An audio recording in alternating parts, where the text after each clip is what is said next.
দিয়ে নিয়েছি কড়ার মধ্যে মুগের ডালটা ভেজে নেব। শুকনো মুগের কড়াই, ডালটা কিন্তু একদম ফ্রেশ দেখো। হ্যাঁ শুকনো কড়ায় ডালটা ভেজে নেব, নিয়ে একটু ধুয়ে নেব।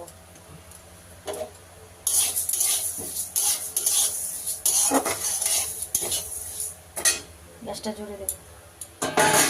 এই যে রংটা চেঞ্জ হয়ে গেছে, একটু লালি লালির মতো। আমার ডালটা ভাজা হয়ে গেছে, কড়া গরম হয়ে গেছে। সরিষার তেল দিয়ে দেবো মাছ ভাজার জন্য, পরিমাণ মতো তেল দিয়ে দিয়েছি। মাছে লবণ হলুদ মাখিয়ে নেব, দিয়ে দেবো 1 চামচ হলুদ গুঁড়ো, 1 চামচ লবণ, দিয়ে দেবো ওই 1 চামচ মতো লঙ্কা গুঁড়ো। সুন্দর করে মাছে লবণ হলুদটা মাখিয়ে নেব। এই বড় বড় বাটা মাছ, হ্যাঁ এই বাটা মাছ ভাজা একদম ফ্রেশ, একদম ফ্রেশ, একদম রূপোর মতো চকচক করছে, খুব সুন্দর গরম হয়ে গেছে। বাটা মাছগুলো দিয়ে দেবো।